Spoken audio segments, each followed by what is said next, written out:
આજનો વિડીયો PFMSની અંદર આપણે જે આઈડી છે એનો પાસવર્ડ આપણે કેવી રીતના ફોરગોટ કરવો એના વિશેની વિડીયો શરૂ કરતાં પહેલાં વિનંતી, સબસ્ક્રાઈબ ન કરી હોય તો સબસ્ક્રાઈબ કરી લેજો. એના માટે સૌપ્રથમ છે આપણે ગૂગલ ક્રોમની અંદર ઓપન કરવાનું છે. જોઈ શકો છો ગૂગલ ક્રોમ છે એ ઓપન કરી રહ્યો છું. ગૂગલ ક્રોમ ઓપન કરતાં અગાઉના વિડીયોની જેમ જ આપણે pfms.nic.in નામની વેબસાઇટ છે એ ઓપન કરવાની છે.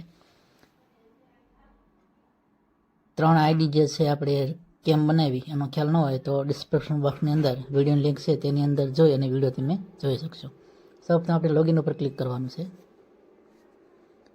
લોગિન ઉપર ક્લિક કરતાં આપણે બે રીતના છે એ પાસવર્ડ ફોરગોટ કરી શકીએ. તો એના માટે જે સૌથી ઉપર દેખાય છે ફોરગોટ પાસવર્ડ, તેના ઉપર ક્લિક કરી આપણે ત્રણ આઈડી, એડમિશનની આઈડી, મેકરની આઈડી, ચેક કરવાના ચેક કરવા ચારે એનો પાસવર્ડ આપણે ફોરગોટ કરી શકીએ. પાસવર્ડ ભૂલી ગયા હોય અથવા તો પાસવર્ડ ન મળ્યો હોય તો આપણે એના મદદથી ફોરગોટ કરીએ. તો પહેલાં ફોરગોટ પાસવર્ડ પર ક્લિક કરો.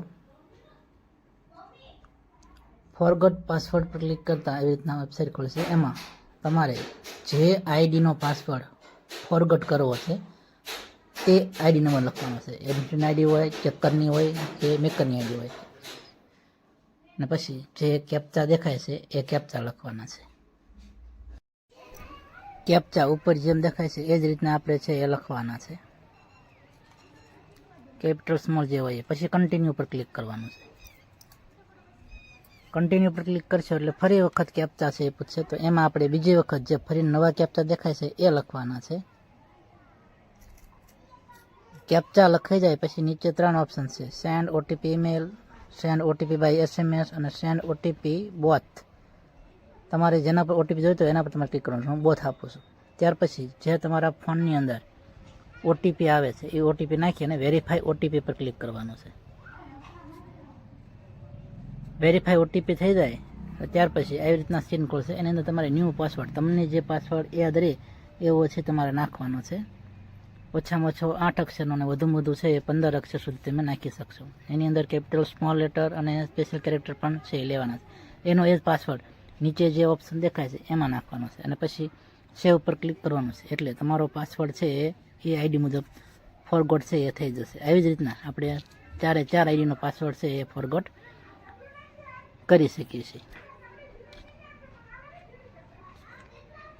ચાલો હવે આપણે પાસવર્ડ ફોરગોટ કરવાની બીજી રીત જોઈએ. તો એના માટે માની લો કે કોઈ ચેકર આઈડી મેકર આઈડી બનાવી પણ સીધી એડમિશન આઈડી ઉપરથી જે મળે છે એ જ છે. તો એજન્સી કોડ દ્વારા આપણે કેવી રીતના કરી શકીએ? તો એના માટે આપણને જે એજન્સી કોડ મળ્યો છે એડમિશન આઈડી એ નાખવાની છે. આપણને જે ઈમેલ મળ્યું છે પ્રિન્સિપલનું, જે એક્સેલ ફાઇલની અંદર મળેલું છે તે બરાબર, એ ઈમેલના ખાનામાં ઈમેલ નાખવાનું છે. ત્યાર પછી જે કેપ્ચા દેખાય છે એ તમને જે કેપ્ચા દેખાતા હોય એ તમારે કેપ્ચા છે એન્ટર કરવાના છે. આ રીતથી એડમિશન આઈડી છે એનો પાસવર્ડ ફોરગોટ કરી શકીશું. અને ત્યાર પછી કેપ્ચા નાખી અને સબમિટ પર ક્લિક કરવાનું છે.